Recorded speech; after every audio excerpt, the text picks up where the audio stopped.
भगवान शंकर के पूर्ण रूप काल भैरव एक बार सुमेरु पर्वत पर बैठे हुए ब्रह्माजी के पास जाकर देवताओं ने उनसे अविनाशी तत्व बताने का अनुरोध किया। शिवजी की माया से मोहित ब्रह्माजी उस तत्व को न जानते हुए भी इस प्रकार कहने लगे, मैं ही इस संसार को उत्पन्न करने वाला स्वयंभू अजन्मा एकमात्र ईश्वर अनादि भक्ति ब्रह्म घोर निरंजन आत्मा हूँ। मैं ही प्रवृत्ति और निवृत्ति का मूलाधार सर्वलीन पूर्ण ब्रह्म हूँ। ब्रह्मा जी ऐसा कि पर मुनि मंडली में विद्यमान विष्णु जी ने उन्हें समझाते हुए कहा कि मेरी आज्ञा से तो तुम सृष्टि के रचयिता बने हो, मेरा अनादर करके तुम अपने प्रभुत्व की बात कैसे कर रहे हो।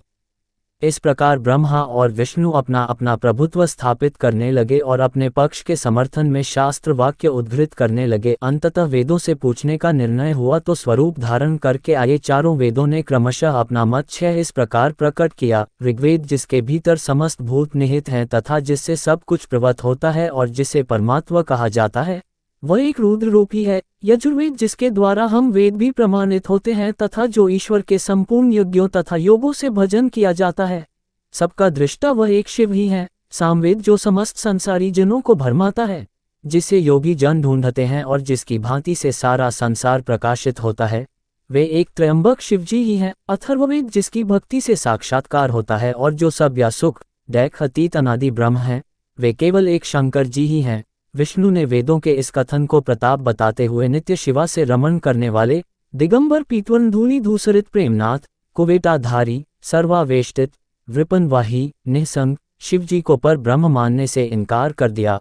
ब्रह्मा विष्णु विवाद को सुनकर ओंकार ने शिवजी की ज्योति नित्य और सनातन पर ब्रह्म बताया, परंतु फिर भी शिव माया से मोहित ब्रह्मा विष्णु की बुद्धि नहीं बदली। उस समय उन दोनों के मध्य आदि अंत रहित एक ऐसी विशाल ज्योति प्रकट हुई कि उससे ब्रह्मा का पंचम सिर जलने लगा। इतने में त्रिशूलधारी नील लोहित शिव वहां प्रकट हुए तो अज्ञानतावश ब्रह्मा उन्हें अपना पुत्र समझकर अपनी शरण में आने को कहने लगे। ब्रह्मा की संपूर्ण बातें सुनकर शिवजी अत्यंत क्रुद्ध हुए और उन्होंने तत्काल भैरव को प्रकट कर उससे ब्रह्मा पर शासन करने का आदेश दिया। आज्ञा का पालन करते हुए भैरव ने अपनी बाईं उंगली के नखाग्र से ब्रह्माजी का पंचम सिर काट डाला। भयभीत ब्रह्मा शतरुद्री का पाठ करते हुए शिवजी के शरण हुए। ब्रह्मा और विष्णु दोनों को सत्य की प्रतीति हो गई और वे दोनों शिवजी की महिमा का गान करने लगे। यह देखकर शिवजी शांत हुए और उन दोनों को अभयदान दिया। इसके उपरांत शिवजी ने उसके भीषण होने के कारण भैरव और काल को भी भयभीत करने वाला होने के कारण काल भैरव तथा भक्तों के पापों को तत्काल नष्ट करने वाला होने के कारण पाप भक्षक नाम देकर उसे काशीपुरी का अधिपति बना दिया। फिर कहा कि भैरव तुम इन ब्रह्मा विष्णु को मानते हुए ब्रह्मा के कपाल को धारण करके इसी के आश्रय से भिक्षावृत्ति करते हुए वाराणसी में चले जाओ। वहां उस नगरी के प्रभाव से तुम ब्रह्म हत्या के पाप से मुक्त हो जाओगे। शिवजी की आज्ञा से भैरव जी हाथ में कपाल लेकर ज्यों ही काशी की ओर चले,